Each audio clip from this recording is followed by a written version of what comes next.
Olá, pessoal! Espero que todos vocês estejam bem, sejam bem-vindos e bem-vindas à nossa Casa na Arte. Pode entrar. Fico muito feliz que vocês estejam de novo aqui comigo. Eu sou Vanina Sigrist e hoje o tema da nossa conversa não é um tema muito fácil.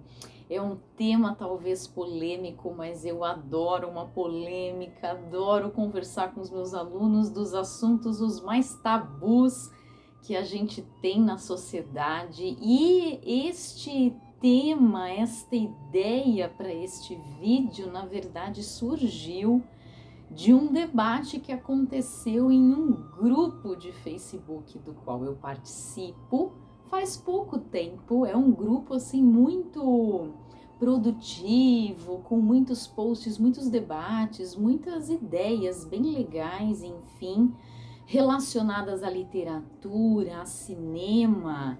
E aí, conversa vai, conversa vem, há poucos dias começamos lá um debate um pouco mais caloroso, talvez, sobre obras de arte que são verdadeiros socos no nosso estômago. O que eu tô querendo dizer com isso e por que eu escolhi esse tema? Estas obras, soco no estômago, foi a expressão inclusive usada lá por muitos membros do grupo, inclusive. São aquelas obras que nos incomodam demais, porque elas são muito chocantes, elas são muito cruas, muito violentas, num certo sentido, essa palavra vai voltar na nossa conversa hoje. Elas são muito explícitas, não só em relação a sexo, mas também, principalmente, tá? A gente acaba tocando nessa questão assim da pornografia, não de uma pornografia de produções audiovisuais pornográficas para esse nicho em particular, não é nada disso que a gente vai falar, tá? A gente está falando de arte de uma forma geral e mais especificamente hoje, em particular, de cinema, mas filmes de arte, filmes experimentais, filmes de diretores renomados, super interessantes, que têm uma trajetória, uma assinatura bem marcantes, enfim, e que são considerados às vezes diretores de filmes que são soco no estômago. E aí eu pensei, bom, eu gostaria de me posicionar a respeito e eu queria gravar um vídeo para nossa casa que tivesse a ver com essa conversa e que a gente pudesse abordar de um jeito tranquilo, de um jeito um pouco cuidadoso e respeitoso, mas a gente tem que falar sobre, a gente tem que falar destas obras de arte que parecem assim ser mais, elas parecem ser mais loucas, mais ousadas, mais polêmicas, mais excêntricas, enfim. Porque elas mostram, no caso eu tô falando especificamente de filme, como eu comentei, então por isso eu tô dizendo que mostram, né? Mostram explicitamente, sem pudor algum, cenas de diversos tipos que fazem a gente querer sair da sala de cinema, sabe? Faz querer a gente desligar, filme, pronto, acabou, desliga, muda de canal. Agora não é mais assim, mas a gente, de certa forma, mesmo em serviços de streaming, muda de canal, muda de filme do catálogo. Credo, que violência, ai que forte, ai que cena, né, assim, marcante, é impactante demais, é incômodo. Obras de arte que embrulham o estômago, alguns lá no grupo, inclusive, falaram isso. Gente, me dá vontade de vomitar, que nojo, que ânsia, que difícil ver, não vejo nunca mais. Eu prometi para mim mesmo que não vejo nunca mais. É um filme que, meu Deus, foi uma vez só na vida. E olhe lá. Então eu queria contar um pouquinho, vejam só, de todo o meu percurso até escolher o filme que seria discutido aqui. E que não é um filme de soco no estômago. Não é um filme de soco no estômago. Enfim, até porque selecionei algumas cenas, para mostrar, a gente vai ver uns trechinhos juntos, é um convite para que vocês assistam o filme. Não é um filme tão incômodo e que poderia ser aí, né, considerado como alguns têm feito, esses filmes assim tão, né, que mexe tanto com a gente, que incomoda demais, enfim. Não é. Mas ele permite que eu consiga dizer talvez algumas coisas importantes que a gente tem que dizer e que discutir. Então espero que vocês gostem do vídeo, deixem o like, deixem comentários, assistam até o final, para ver um pouco qual vai ser então o meu olhar, a minha condução, porque eu estou pensando aqui junto com vocês sobre tudo isso. Porque alguns sempre, ao se incomodarem com esses filmes, ou livros, ou pinturas, fotografias, enfim, tendem a, como é que eu posso dizer, criticar fortemente os artistas. Como se os artistas fossem, por mostrarem uma cena mais depravados, imorais, enfim, mas só podia. Ele na vida teve esse tipo de conduta, tinha esse tipo de comportamento, era um transviado ou uma transviada, enfim, não importa, artistas, homens, mulheres, né, e assim por diante. Bom, e aí eu estava então com esse desafio, que era essa difícil escolha de falar um pouco desse tema. Quer dizer, a minha reflexão aqui é a seguinte, e vejam o que vocês acham a respeito. Se vocês concordam ou não, me digam, para que a gente possa caminhar e para que a gente possa avançar. A arte, ela tem esse direito. Toda a questão é, a arte deve ser um soco no nosso estômago. A arte pode ser nojenta, ser dura, ser violenta. Ela pode, parece inclusive, ser até mais difícil de encarar do que a própria vida. A arte é feita para isso. Cabe à arte esse papel de chocar, de perturbar de forma assim tão intensa, a ponto de você fechar os olhos, porque parece que aquela cena você não quer ver mais. Você vai ter pesadelo à noite. Eu não tô falando aqui de cinema de terror e de cinema de suspense. Tem alguns filmes, eu sei, muito pesados de terror, não é dos meus gêneros favoritos, inclusive eu não assisto e me incomodam. Mas eu não estou restringindo a um gênero aqui, né? É a arte, vocês viram aí pelo título do vídeo, uma arte como um soco no estômago. A arte é papel dela fazer isso, cabe a ela, se é que ela tem algum papel, ou são vários os papéis da arte, para que serve a arte, e se a arte deve, ou pode, ou se tem público para isso, ser esse soco no estômago e incomodar dessa forma como muitas vezes incomoda. Porque eu sei que muitos pensam, cara, a arte é um espaço de você se tranquilizar um pouco.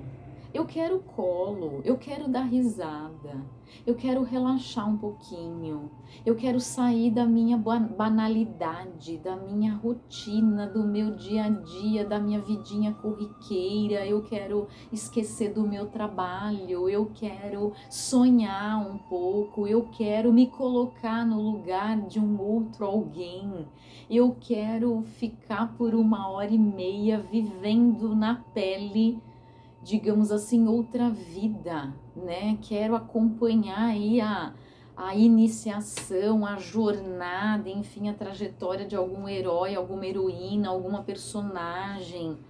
Enfim, se você é daquele ou daquela que buscam esse conforto, o relaxamento, a tranquilidade, talvez, né? Esse abraço afetuoso, uma arte que traz esperança, uma arte que faz você sonhar junto, uma arte que aposta num certo futuro e que mostra essa perspectiva de um ponto de vista mais doce e mais confortável. Existe arte assim, que é pensada para que seja assim, e existe público para essa arte. A arte é entretenimento, sim, comercial ou não, para grandes públicos ou públicos menores, enfim. Temos para todos os gostos, todas as idades, vocês sabem, uma variedade de projetos, de ideias, de propostas. Agora, tem a arte que faz pensar. Mesmo que ela não tenha originalmente esse propósito, porque eu acho que não cabe definitivamente ao artista pensar uma obra, pensar um projeto, pensar uma série, pensar um livro, uma trilogia, necessariamente atendendo a um gosto e atendendo a um público. É uma forma de expressão que encontra ou não um público, e qual exatamente ele será não está nas mãos do artista a priori decidir. Eu acho que se a arte começa assim, ela começa errado, né? Só a arte da venda, talvez, só a arte da bilheteria. Ela existe, eu sei, né? Mas aqui a gente está falando nesse canal há vários vídeos sobre várias propostas de artistas que são bem mais consagrados e outros que estão começando agora e que propõem livros, enfim, vocês sabem, eu já recebo convidados aqui para conversar comigo e é sempre uma honra, é sempre gostoso, é sempre um olhar diferente. E principalmente recebo em casa muitos livros de escritores que estão há poucos anos ainda no mercado e que, claro, querem vender, querem que os seus livros sejam lidos, cheguem aos olhos desses leitores e leitoras por todo o país e até fora daqui. Todos querem uma certa fama e uma certa visibilidade, querem ser ouvidos, entendidos, querem crescer, compartilhar, enfim, a gente quer muita coisa. E na arte também, e eu acho que há muitos estilos, propostas que atendam aos mais variados gêneros e aos mais variados gostos, foi o que eu mencionei. Mas é importante a gente conhecer, respeitar e valorizar mais, sem esses juízos de valor, sobre a biografia e a história de vida daquele artista em específico, mas conhecer, volto a dizer, respeitar, valorizar, criticar e pensar sobre a arte soco no estômago, como a gente está chamando aqui. E aí, pensando em tudo isso, olhem só, vejam o que eu mais ou menos aqui fiz, o caminho que eu tracei. Estou eu num certo devaneio aí, num certo passeio pelo catálogo da Netflix. Num domingo à tarde, porque eu gravo num outro dia que não é exatamente o dia da semana que está sendo publicado aqui esse vídeo, vocês sabem, enfim, tenho que me preparar e roteirizar e mil histórias. E aí, há poucos dias, claro, isso é bem recente, eu dei uma olhada no top 10 da Netflix no Brasil. Quais os 10 filmes que estavam mais sendo assistidos. E eu consegui mais ou menos dividir essa lista de 10 títulos na metade. 5 eu percebi que eram mais para um público adulto e 5 para um público juvenil. Não infantil, tá? Que o catálogo é distinto. Um público juvenil, adolescente, enfim, né? Todos os 5 filmes adultos, né? Eu tava querendo saber, bom, o que tá rolando? Então, cadê os filmes soco no estômago aqui na Netflix? Vamos procurar, vamos ver o que eu vou apresentar para o meu pessoal aqui da Casa na Arte, né? Os filmes, eles, pelos títulos, ou porque eu já havia assistido, mas normalmente não são os filmes que mais me atraem, então eu não costumo estar ali nos top 10, né? Mas enfim, tratavam muito de crime e suspense, os 5 filmes adultos, principalmente, misturados com amor e sexo. Esses ingredientes quase todos tinham, né? Até porque a gente sabe, são vendáveis. E os 5 com temas mais adolescentes ou juvenis, enfim, tinham os temas amor e sexo.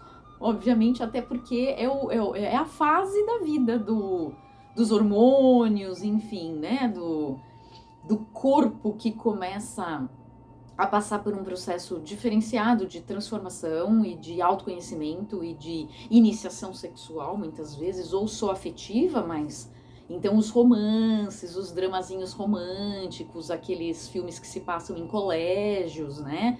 Em nível de ensino médio ou entrada na faculdade, de jovens de 17, 18, 19 anos que estão se descobrindo sexualmente, afetivamente, e estabelecendo também os seus laços de amizade, enfim, muitas vezes já se distanciando da casa, né, dos pais. Então, assim, é principalmente romance, amor e sexo para os adolescentes, e os adultos permanecem no amor e sexo, mas às vezes entram esses ingredientes narrativos que fazem com que você, inclusive, acompanhe as séries, né, nas suas diversas temporadas, quando se tratam de séries que são crime e suspense, porque aí você fica naquela de quem é o culpado, o criminoso, vamos lá, filmes detetivescos, enfim, né, que tem um pouco essa pegada.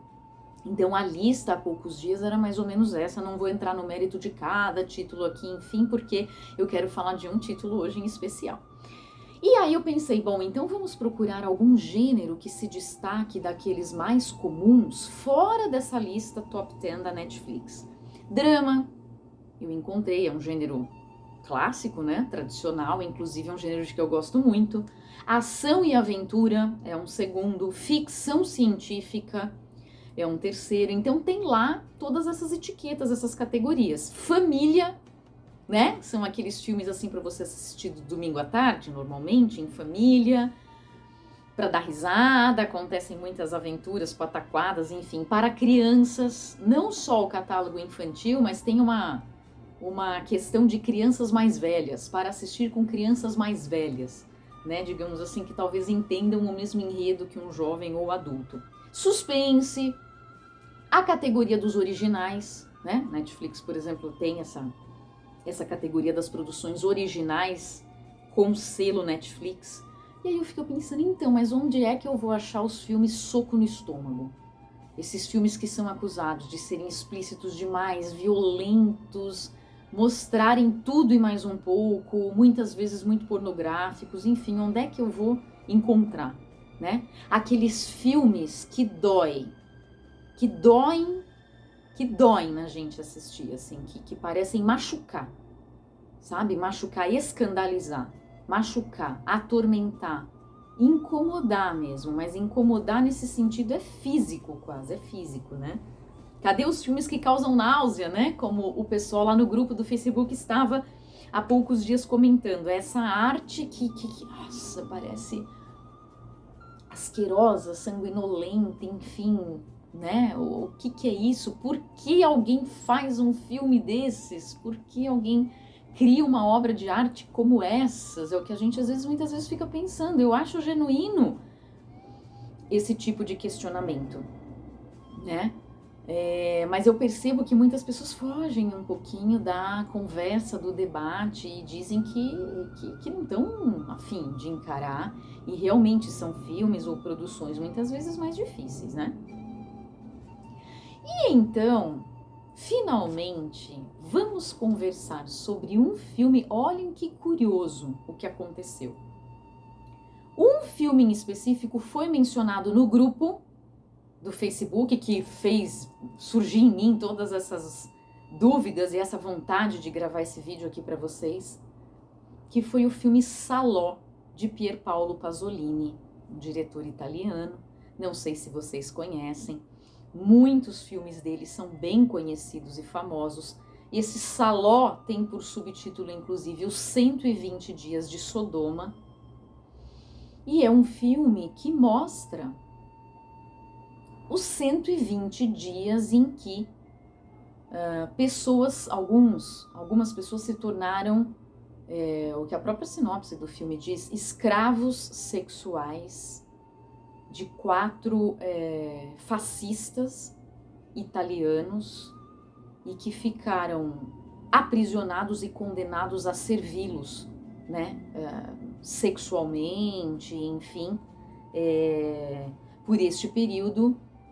E é um filme soco no estômago, Mas não é este o filme de que nós vamos tratar. É que, curiosamente, eu encontrei na Netflix, nesse mesmo dia em que eu estava fazendo toda essa busca para finalmente decidir um título para apresentar aqui a vocês, o último filme de Jean-Luc Godard, intitulado Imagem e Palavra.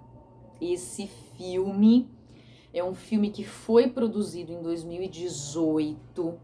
Jean-Luc Godard é um diretor, é um grande nome do cinema, membro da Nouvelle Vague, enfim, um diretor, vejam só, com 90 anos de idade.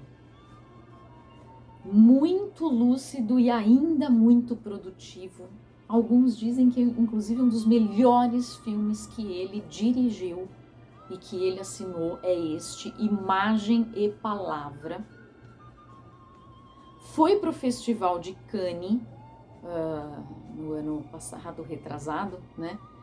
E não recebeu o título de melhor filme, mas foi criado no festival uma palma de ouro especial para este filme.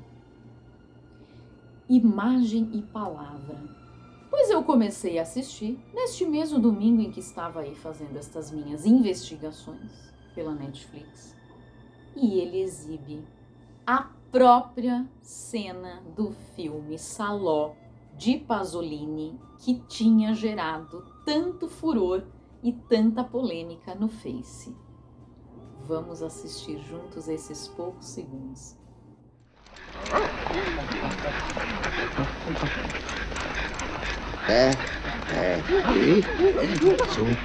Bem, essa, se a gente estivesse à procura de um exemplo, digamos assim, de cena, soco no estômago, é uma dentre tantas que a gente poderia, por exemplo, escolher e que a gente encontra no cinema. De um grande diretor, que é Pasolini, que acabou sendo, claro, né, xingado à beça lá no grupo, enfim. Godard é um diretor franco-suíço, que já produziu muitos filmes, dirigiu muitos filmes, como eu comentei, e ele, neste último, né, nesta sua última produção, escolhe esta e centenas e centenas de outras imagens de filmes, de arquivo, de televisão, de desenho animado, para fazer um arranjo e produzir aí sim ele próprio o seu filme. É um filme de filmes, entendem? Quem não assistiu, não sei se consegue mais ou menos imaginar. Quem já conhece o Godard sabe que muitos dos seus filmes já são assim. São produções que demoram, que levam muito tempo, são muito laboriosas, porque é todo um cuidado que ele dedica à escolha e principalmente à edição, à sobreposição, à alteração de imagens originais em imagens que ele seleciona e que ele recria e reedita para poder colocar dentro do seu filme. Então é claro que elas ganham outras cores e outros significados, porque a montagem dele é que cria a sintaxe da frase, né? Digamos assim, ele escolhe vários frames, várias cenas, várias falas, várias trilhas sonoras, enfim. E aí ele faz esse arranjo, né? Essa montagem. Então, este filme Imagem e Palavra, que tem essa cena que a gente acabou de ver, é mais um dentre outros dele em que ele trabalha muito com imagens de outros filmes. É uma grande seleção de cenas e de imagens de outros filmes. E aí, haja repertório para quem está assistindo, porque eu confesso que eu não consegui reconhecer todas as referências. Só alguém realmente da área do audiovisual, do cinema, enfim, críticos de arte que acompanharam essa história do próprio cinema, e não só da comunicação, dos meios, das mídias, enfim, é que consegue reconhecer todos eles, porque ele escolhe muitos diretores, contemporâneos ou não, filmes clássicos, filmes mais recentes, e insere citações, frases e palavras de filósofos e de outros autores para fazer toda essa composição fílmica que ele nos apresenta. E é um título muito legal, que muito me interessa, porque quem é da área de comunicação fica encantado com o trabalho de reflexão que ele faz em relação à própria linguagem. Por isso o título Imagem e Palavra, porque são duas matrizes linguísticas que fundam, digamos assim, a nossa cultura. Nós somos muito da cultura da imagem hoje em dia, nós criamos várias redes sociais que priorizam principalmente a postagem e o compartilhamento, enfim, de fotos, ou só de vídeos, enfim. E a palavra, né? Falada ou escrita, que também nos acompanha há muito tempo. E aqui faço uma saudação especial aos meus alunos que talvez estejam me acompanhando e que sabem, eu falo muito disso nas aulas e já falei em outros vídeos que eu também vou referenciar aqui nos cards, né? A gente pode continuar a conversa que a gente começou lá aqui, falando justamente de linguagem. Ele está colocando em questão a linguagem e ele está colocando em questão a imagem e o quanto esta imagem pode ser um soco no estômago. E ele não à toa escolhe justamente esta cena, soco no estômago, de um filme de Pier Paolo Pasolini, do filme Salò, e tantas outras cenas muito violentas, de outros filmes, ou do mundo real, porque saindo da ficção, tem imagens de noticiários e de televisão mostrando cenas já históricas de violência, porque uma das partes do filme, o filme do Godard está dividido em 5 partes, a segunda mostra cenas de guerra, realmente caças, enfim, mostra a Revolução Russa, guerras mundiais, enfim, algumas referências às guerras e ao terrorismo, por exemplo, em algumas cidades e alguns países do Oriente Médio. E mostra um pouco a cultura árabe. A quinta e última parte, se não me engano, é só referente a estas cenas. Estado Islâmico, terrorismo, enfim, civis violentados, machucados, as pessoas com as armas na mão, o tempo todo atirando, bombas que caem, que você não tem mais o que fazer e o que pensar a respeito. Então aí fica a questão. É a arte que é um soco no estômago? Ou é esse mundo humano das guerras que a gente enfrenta há muitos anos, de todas as crueldades que a gente infelizmente, capaz de fazer com a gente mesmo? Referencio outro vídeo aqui super importante, em que eu falo um pouquinho do livro do Primo Levi, É Isto um Homem? E da sua experiência dentro do campo de concentração de Auschwitz. A gente já teve esse papo aqui.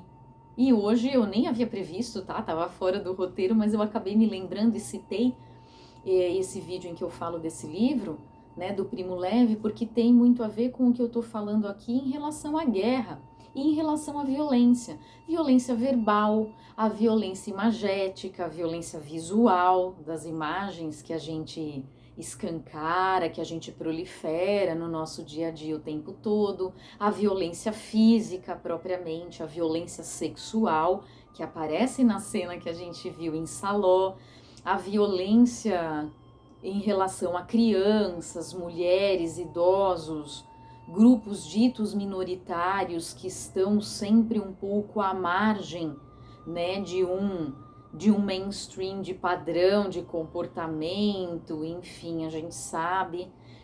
Ou seja, são variados tipos de violência e de crueldades, porque diz Godard, em um determinado trecho, inclusive, do filme, com a sua voz e a sua narração super autoral e retumbante, porque a gente ouve em diversos momentos, em diversos tons e volumes a voz dele, pronunciando palavras de ordem, substantivos fortes que são projetados na tela, pronunciando pensamentos e reflexões que tocam, por exemplo, nessa questão da guerra como algo inerente, como algo sempre iminente, do qual a gente no fundo não consegue escapar, né? Governos que são muitas vezes cruéis, a gente sabe. Então eu entendo aquilo de que na arte, então, é outra coisa que tem que ser mostrada, porque chega desse noticiário, chega dessas imagens tão duras e difíceis que a própria vida nos mostra. Mas a arte quer falar disso. A arte, se possível, quer escancarar ainda mais, pegar uma imagem violenta, colocar uma lente de aumento, talvez, colocar um filtro, colocar uma lente especial e mostrar para que a gente veja repetidas vezes, quer realmente evidenciar o que a gente às vezes se nega a ver, porque a gente vê, diariamente a gente vê, mas a gente finge que não viu, ou tenta esquecer que viu, ou apaga da memória poucos segundos depois, tenta, sei lá, trabalhar as imagens que a gente vê, que são essas imagens difíceis e violentas, de uma forma a conseguir tocar a nossa vida e crer num futuro e acreditar em algo melhor. Sempre, sempre, agora e nos próximos dias, nos próximos meses, nos próximos anos, né? Mas há cineastas aqui, ele mostra diversos filmes, diversos projetos, diversas propostas que são de... Então você vai ver neste filme o que já pode ser visto por aí, mas de uma forma a doer mais ainda. Nós vamos abrir a ferida que estava cicatrizando, sabe? Estava curando, fechou, guerra passou, Revolução Russa, 1917 passou, Primeira e Segunda Guerras Mundiais passaram, né? Oriente Médio, sei lá, tá um pouquinho longe daqui, então não vou me preocupar com isso.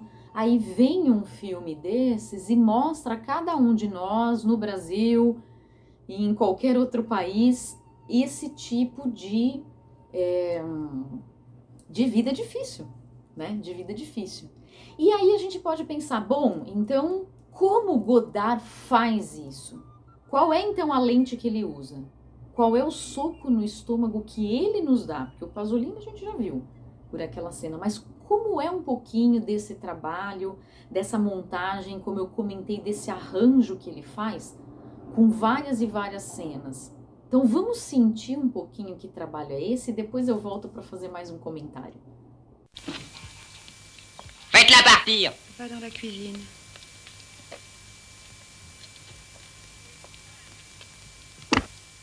Mettez-vous sur la chaise. Tournez-vous.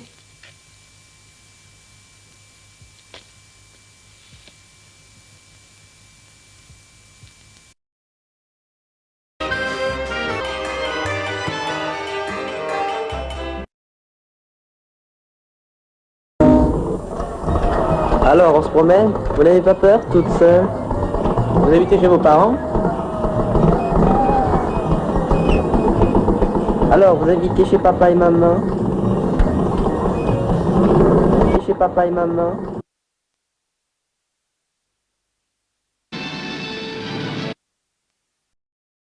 Il est presque impossible d'abolir la réciprocité entre les hommes. Promettez. La violence est une forme.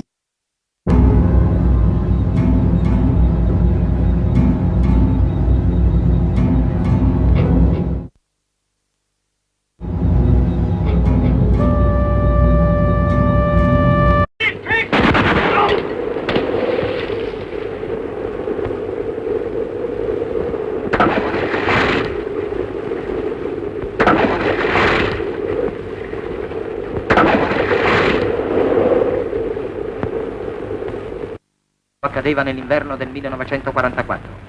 All'inizio della primavera la guerra era finita.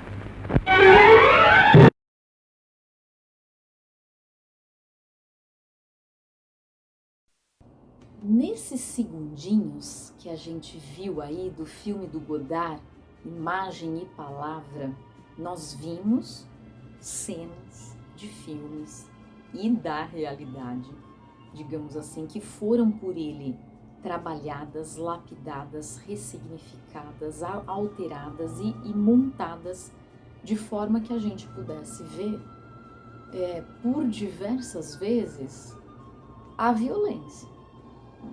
É a violência em diferentes ângulos e diferentes momentos que aparece aqui, né, nesse trecho. Qual é a proposta do Godard? Que eu acho que aí sim é a sacada e aí sim é a sua inteligência e o valor desse filme. É um filme que não tem linearidade, que não tem enredo, que não tem início, meio e fim, tal como a gente normalmente espera de uma história, de uma narrativa, de um romance, por exemplo, de um livro em sua sucessão de capítulos, em que você acompanha o desenrolar de uma ação, de um fato ou de uma sucessão de fatos, enfim, recompõe uma certa ordem cronológica, mesmo que ela não esteja de uma forma crescente, mas você consegue reconstituir para que você consiga sintetizar qual foi a ideia, qual foi a ação, o que as personagens, afinal de contas, viveram, o que aconteceu neste filme e tal. O Godard aqui, ele cria um filme dividido em 5 partes, como eu mencionei, e que não é muito fácil de ser assistido, porque muitas vezes tem um ritmo bem frenético, com muitas referências a muitos filmes que a maioria de nós não reconhece em sua totalidade. E ele está falando da própria história das imagens e das palavras, da própria história do cinema e da própria história, sei lá, não só da 7ª arte, mas de todas as artes e da nossa cultura, de uma forma geral. Como grande conhecedor dessa história que ele é. Porque em outros filmes ele já contou esta história. E aqui, aos quase 90 anos de idade, na época, em 2018, quando ele dirigiu o filme, vejam só, ele estava ainda mais fervorosamente mergulhado nessa história e cuidadosamente juntando todos esses cacos e essas peças desse grande quebra-cabeças, mas a gente não sai do filme com a noção do todo, e isso é bom. A gente sai do filme com a sensação de que a gente está num fluxo de muitas imagens e muitas palavras. E como ele faz esse trabalho? Ele pega a cena de um filme, por exemplo, do Truffaut, sei lá, que é um diretor que aparece aqui, ele tira o áudio original e coloca outro. A gente vê uma cena com os personagens, mas é outro áudio. Eu vou mostrar um terceiro e último trecho do filme dele em que a gente consegue ver um pouquinho melhor como isso está acontecendo. Ou ele começa a passar a cena de um filme, apaga completamente a imagem, mas o áudio continua e coloca uma tela preta, totalmente preta. A gente fica ouvindo por alguns segundos, aí ele volta, de repente, a imagem. Ou ele passa uma lista na tela, inclusive assim, parece, no trailer do filme mostra bastante isso, eu vou deixar a referência do trailer oficial do filme aqui, mostra muito isso, parece um casting passando, só que numa velocidade tão acelerada que você não consegue ler nada, ou seja, são palavras que passam, que ficam assim, piscando em frente aos nossos olhos, e a gente pensa, consegui ler alguma coisa? Não. São palavras que passam, simplesmente que se agitam, né? Na tela, e a gente sequer lê. E às vezes do nada ele dá destaque para uma palavra em específico e coloca essa palavra em letras garrafais na tela, enquanto outro áudio está rolando e tem uma sobreposição de sons. Então ele faz o que ele quer com as cenas e as imagens prontas. Todas as imagens são prontas. Ele não filma necessariamente, só que a grande sacada do filme dele é ele conseguir trabalhar tão bem, e aí impondo ele o seu olhar e o seu estilo, para estas imagens já prontas, e traz outros olhares e outros significados para elas, porque daí você vê, sei lá, um casal contracenando, mas você não tem o áudio original daquela cena, porque ele com a voz dele fazendo uma narração de uma citação de outro texto, por exemplo, ou de um outro filme, e outras vozes que são as vozes dos atores do filme. Então é uma sobreposição muitas vezes que acontece, é uma tela preta com áudio, é uma tela com representação e com imagem sem áudio, ou com áudio que não é correspondente. Eu entendo esse filme, para concluir, e aí a gente vai assistir a esse último trechinho, como uma grande violência à própria linguagem, pelo menos da forma como a gente quer ou está acostumado a, que é aquela linguagem transparente, translúcida, que expressa o que a gente pensa ou sente, que é uma linguagem objetiva, que parece assim uma forma, sabe aquelas forminhas às vezes de moldar massinha de modelar, com a qual as crianças muitas vezes brincam, tem massinha de modelar. E aí tem algumas forminhas em formato de flor, estrela, sei lá, coraçãozinho, carrinho, ursinho, né? Você pega uma ideia tua, uma vontade, né? Um sentimento, uma mensagem, você imprime com aquela forminha e a linguagem tá ali, as palavras que você vai selecionando para, sei lá, digitar uma mensagenzinha de WhatsApp para alguém, enfim. Você vem, coloca a forma e diz o que você quer ou escreve o que você quer, né? Eu acho que o Godard nesse filme, ele abole qualquer forminha, qualquer forma fixa. Ele próprio pensa, eu vou falar desse mundo atual. É um filme que tem só 2 anos, 3. Eu vou falar da atualidade, eu preciso falar desse mundo que está assim, mais povoado por imagens e palavras do que por pessoas e qualquer outro ser vivo. Como que eu vou falar desse mundo que é em si muito político, muito violento, muito conflituoso, se não for através de uma linguagem que dê conta disso e que seja ela próprio conflito em si? Então ele quebra a linearidade, ele quebra a gramática, ele quebra qualquer estilo previsível e ele faz isto. Don't go away. I haven't moved. Tell me something nice. Sure. What do you want to hear? Lie to me. Tell me all these years you've waited. Tell me. All these years I've waited. Tell me you'd have died if I hadn't come back. I would have died if you hadn't come back. Tell me you still love me like I love you. Dites des mensonges. Que vous n'êtes pas triste que je parte. Je ne suis pas triste que vous partiez. Je ne suis pas amoureuse de vous. Je ne vous reçoindrai pas au Brésil.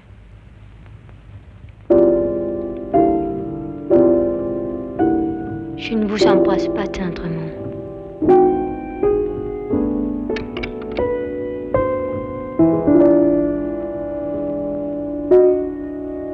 Je ne vous embrasse pas tendrement.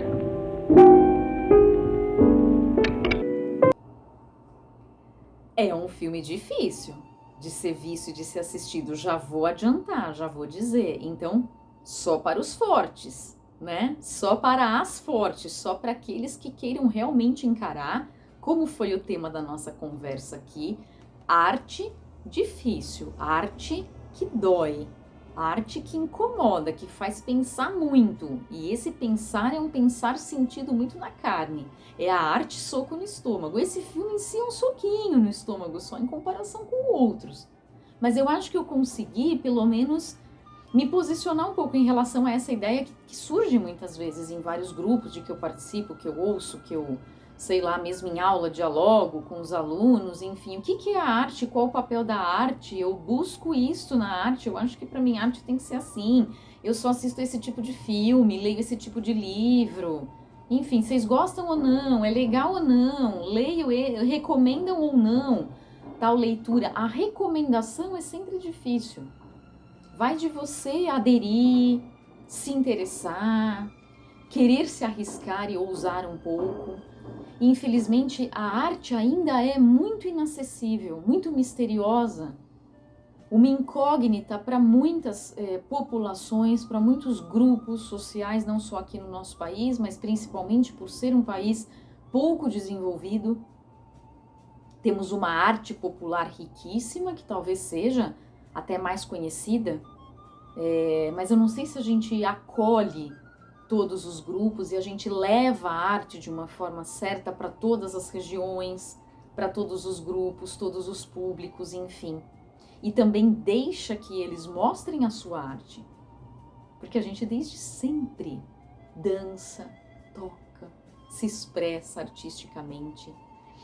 E aí eu gostaria de terminar dizendo que sim, né?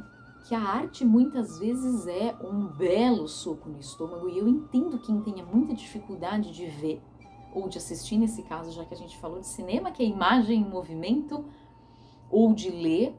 Enfim, a leitura talvez não traga essa carga, né, imagética que o filme, por exemplo, traz, ou a fotografia traz, a caricatura traz. Mas também pode ser uma literatura muito explícita, escancarada e difícil. Mas vale a pena conhecer um pouquinho. São projetos muito interessantes. E que falam muito da gente, da nossa realidade, da nossa vida. A gente precisa conhecer. São filmes mais difíceis? Ok, não vamos ver necessariamente no sábado à noite. Não vamos ver no momento que a gente queira relaxar.